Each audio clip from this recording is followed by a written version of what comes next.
No. This Balenciaga tape bracelet cannot be real. It can't be real. It can't be real. Let me check. Let me check quickly. Oh my days. So you're telling me this thing is a big whopping £925 for tape? Tape! What? Simple sellotape that you can find £1 in a shop. Hey! No. Do you know what? For me, yeah, for me, this has to be an experiment. They are taking the piss out of you lot. What? They are selling tape as a bracelet. They are mocking. They are laughing wherever they created this. The owners are laughing at human beings. They are mocking. So they believe that. Anyway, Balenciaga have always done it. They had ripped up hoodies with big holes in them. They take the piss with the type of things they produce. But no, this is another level now. So someone will go and spend this much money, £1,000 on a bracelet, with all the problems and poverty in the world. This is not only mocking.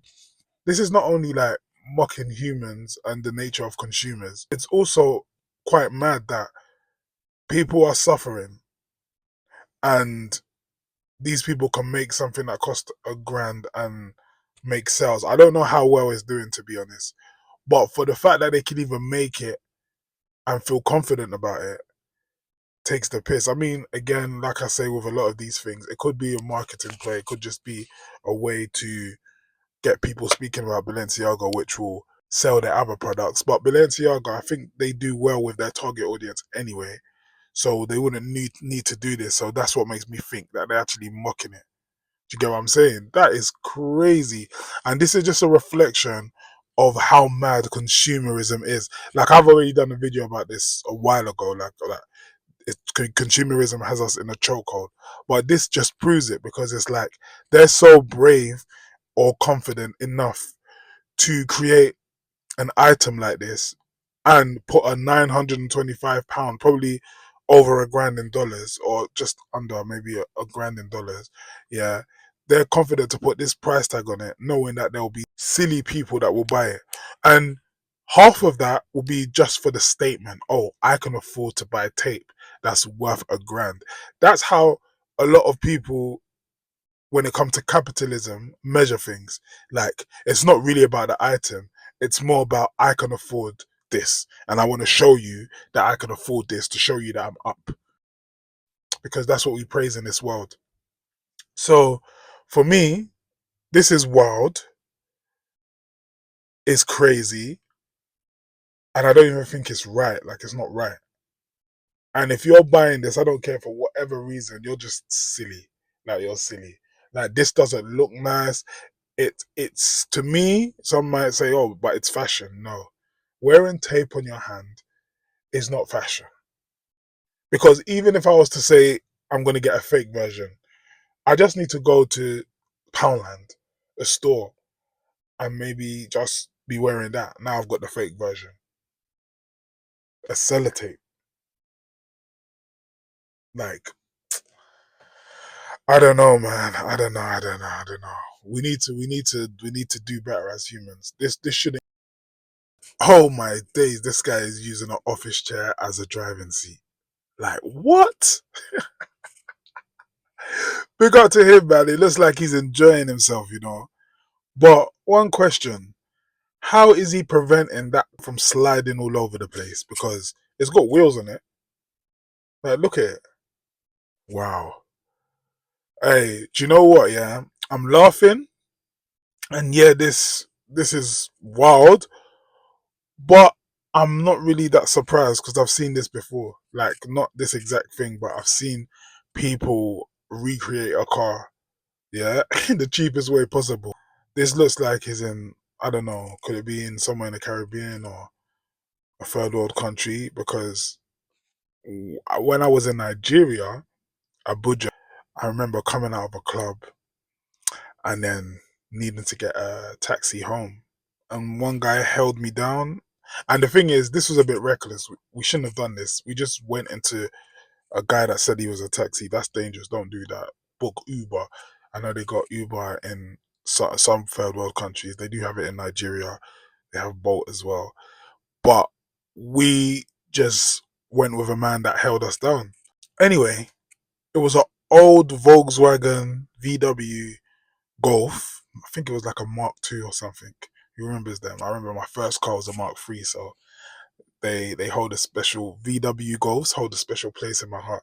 But anyway, this guy had a beat down Mark II, yeah. And when we got in the car, things were looking a bit weird. Like he recreated the car. The memory I have is, the car handle. Let me even show you. Like this. Yeah. The car handle was replaced with a seatbelt. The seatbelt was what you hold on to when you're opening the door. Need I say more? There were some other things he replaced in the car. I can't remember right now because it was like 10 years ago. But all I remember thinking is, wow, this guy's really recreated this car and he's made it work for himself. On top of that, he's doing taxi work in it. Like, it is wild. But yeah, man, you gotta do what you gotta do, man. Like at the end of the day, like, cut costs and make money from it.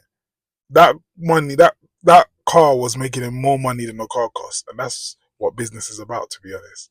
But yeah, man, big up these man that find ways to recreate stuff. But also, you gotta be careful. Some things are just dangerous.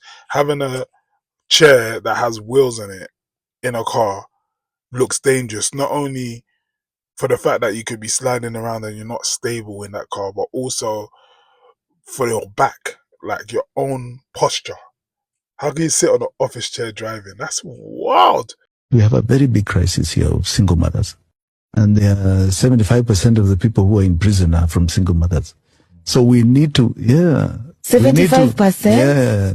That's a very high percentage. Number. We need to.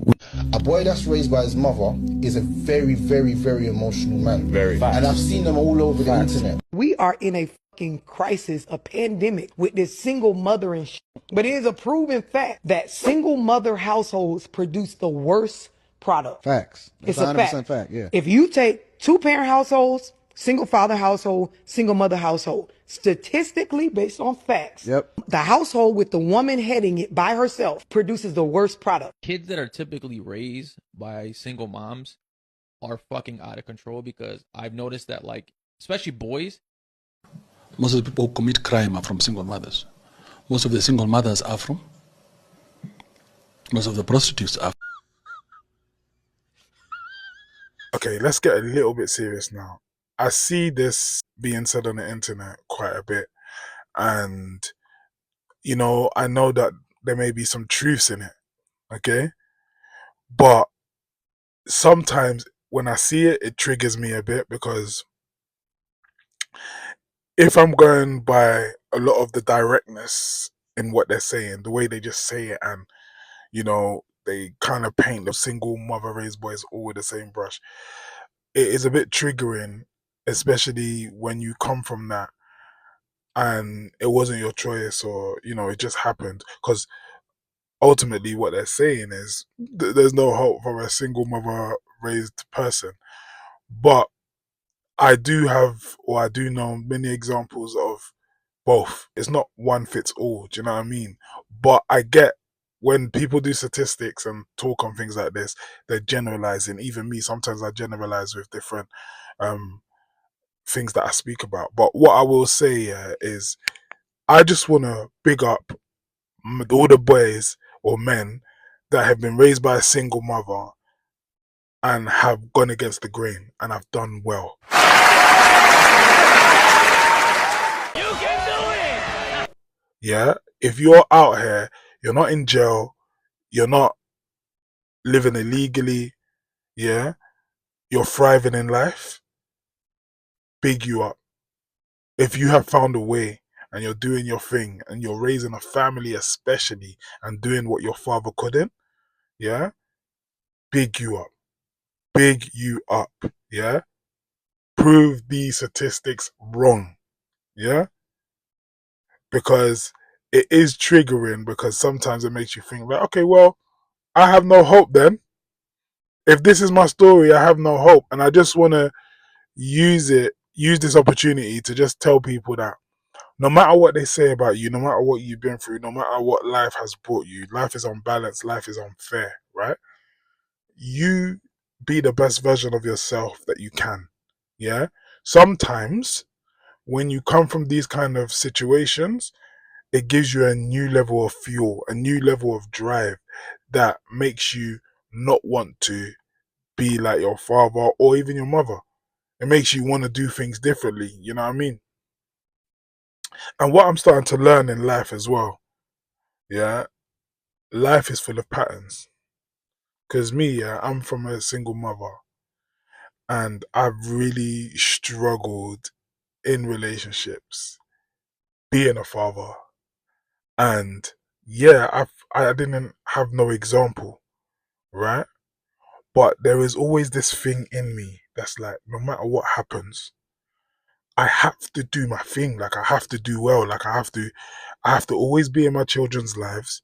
Yeah, even if my relationships break down, I have to make sure I be in my children's lives because I've said it in a past video when I was talking on the Papoose and Remy Ma thing. I said that relationships can break down, right? But that doesn't mean you can't be a good father to your children.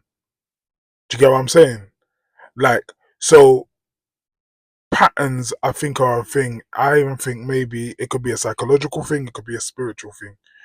Because, you know, when they talk about generational curses and all of this, yeah. Because I feel like sometimes things happen and sometimes you do actually make the wrong decisions based on what you've seen or what you know, right? So that's why I say there's some truth in what they're saying, but that doesn't mean it's over for you or you have no hope. But when you see those patterns happening, you can fight it and at least try and do better. Do you get what I'm saying? So my better looks like, okay, I can't control if things go wrong in a relationship because a relationship is a two-way street. And even if I mess up, I can do my best, but if I mess up and I've lost the woman or whatever happens, or the woman's not for me and it's just not working, then at least the kids are still developing their personalities. So they don't deserve to not have a father. And yeah, women play games and do all these things. Not all women, sorry. Some women will use the kids as weapons.